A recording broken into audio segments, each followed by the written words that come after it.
मजदूर आंदोलन हुआ, जो बात आपने इस डॉक्यूमेंट में लिखी है वो तमाम बातों से सहमति जताते हुए, क्योंकि उसमें कोई दो राय वाली बात नहीं है। जो एनालिसिस आपने पेश किए हैं वो सब हमने पढ़े हैं, एकदम उचित बात है और इसमें भी कोई शक नहीं है कि एक वैकल्पिक मोर्चे की आवश्यकता है और उस व्यापक मोर्चे की जो आप तैयारी कर रहे हैं उस तैयारी के हम साथ में हैं, उसके समर्थन में हैं और उसके सहयोग में हैं।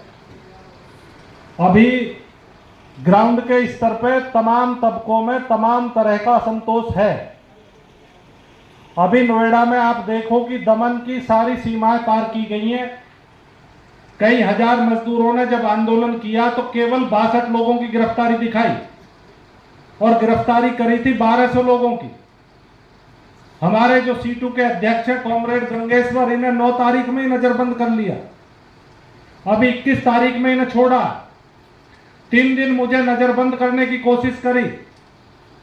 ये तानाशाही का माहौल वहां पे है और जिस तरह किसान के आंदोलन को बदनाम करने की कोशिश करी थी कि ये खालिस्तानी है, उसी तरह मजदूरों के बीच में ये बात मीडिया के माध्यम से पूरी वहां की सिविल सोसाइटी में ये प्रचार करने की कोशिश करी है कि ये नक्सली है, अर्बन नक्सली है, ये पाकिस्तान से साजिश हो रही है। आप हैरान हो जाओगे, नोएडा में केवल 11,000 रुपये, 10,000 रुपये में लोग काम कर रहे हैं, 12 घंटे काम कर रहे हैं। जितने अफसर हैं सब रिश्वत खाते हैं। वहां की सरकार और वहां का एक उद्योग भारतीय संगठन है आरएसएस का, उससे ही वो चंदा लेते हैं, वो विरोध कर रहे हैं। अभी हरियाणा में केवल 15,200 रुपये वहां पे न्यूनतम मजदूरी है। दिल्ली में 18,500 रुपया आम आदमी पार्टी करके गई थी कई साल पहले, और हमारे यहाँ कितनी है? 11,000, और 12 घंटे काम कराते हैं। 8 घंटे का नियम है, कोई पीएफ नहीं, ठेकेदारी चल रही है, गुंडागर्दी होती है, मजदूरों को पीटा जाता। वहां की जो पुलिस कमिश्नर है वो इतने तगड़े तरीके से उनका दमन कर रही है कि आप सोच नहीं सकते। 1100 मजदूर तो जब हमने प्रोटेस्ट करी है सीआरपीसी के सेक्शन 151 में, 24 घंटे से ज्यादा डिटेन करने का प्रोविजन ही नहीं है, लेकिन वो 5 दिन गैर कानूनी हिरासत में रखे। ये हालात आज नोएडा के हैं, पूरे देश के।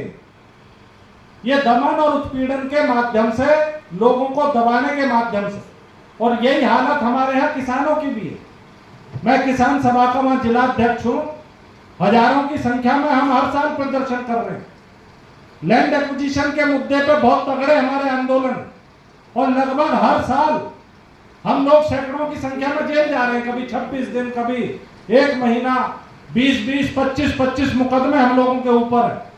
ये हालात अब किसान के, मजदूर के, एक जिले के हालात में आपको बता रहा हूं। बाकी पूरे देश के बारे में आंदोलन से जुड़े आप सभी साथी यहाँ पे हैं। हालात जो हैं वो सबके सामने हैं और एक मजबूत राजनीतिक विकल्प की जरूरत है, इसमें कोई शक नहीं है। जनता एकदम इसके लिए तैयार है। हजारों की संख्या में मजदूर, जिनका कोई प्लेटफॉर्म ही नहीं था, जो संगठित भी नहीं थे, जो यूनियनाइज्ड भी नहीं थे, वो सड़क पर उतर कर आ गए अचानक, क्योंकि उनका जीवन नहीं चल रहा। वो 5,000 रुपए वो किराए वाला ले लेता और 3,000 रुपए सिलेंडर में चले जाते हैं। 2-3 हजार रुपए में वो कैसे गुजारा करे? जब उसकी बिल्कुल जान पे बनाई है तब वो सड़क पर आया। तो इन हालात में जो इस तरह की ताकत के साथ ये कुचल करके आगे बढ़ना चाहते हैं, वही परिस्थितियां आज हमारे सामने हैं।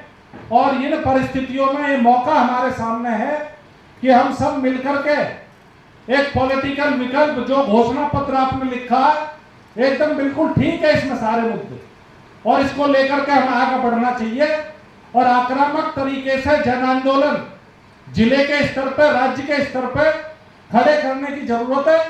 और पक्के तौर पर जनता हमारे साथ खड़ी है और हमारे साथ आने का काम करेगी, क्योंकि बेरोजगारी की हालत, मजदूर की हालत, किसान की हालत, सबकी हालत खराब है। और 3-4-6 आदमियों के लिए ये जाकर के कभी भारत की जो विदेश नीति थी, जो एक जमाने में संप्रभु होती थी, इंडिपेंडेंट होती थी। एक फर्जी सा इन्हें पदक भी दिया गया इजराइल में, और वहां जाकर के बयान दे के आए कि हम आपके साथ खड़े हैं। या जो लोग हत्याएं हो रही हैं दुनिया में, उनके साथ खड़े हैं खुले तौर पर। ये इजराइल के और अमेरिका के साथ खड़े हैं। इनकी कोई अपनी रीढ़ की हड्डी नहीं है। आज भारत को इन्होंने अमेरिका का पिछलग्गू बनाने का काम किया। वो उसके मातहत आज भारत की विदेश नीति बन गई है। और पूरी दुनिया में जो युद्ध थोपे गए हैं, थर्ड वर्ल्ड के देशों पर जो गुलामी थोपी जा रही है, ये अमेरिका के पाले में जाकर के खड़े हो गए। यानी कि इनका कोई सिद्धांत, इनकी कोई नैतिकता कुछ भी नहीं है। ये बहुत खराब तरीके से भारत में भी और दुनिया में भी इन्होंने छवि खराब करी है। यहां भी ये धर्म के आधार पर, जाति के आधार पर नफरत के बीज बोने का काम कर रहे हैं। जो इतने सालों में सामाजिक न्याय के मुद्दे पर काम हुआ, डेमोक्रेसी के मुद्दे पर काम हुआ, ये सबको खत्म कर देना चाहते हैं। यह एक फांसीवादी ताकत ये खड़ी कर रहे हैं और हर तरह के लोकतंत्र को कुचलना चाहते हैं, हर तरह की आजादी को कुचलना चाहते हैं। इनका एकदम खिलाफत की जरूरत है और हम इसमें आपके साथ हैं। इनकलाब जिंदाबाद।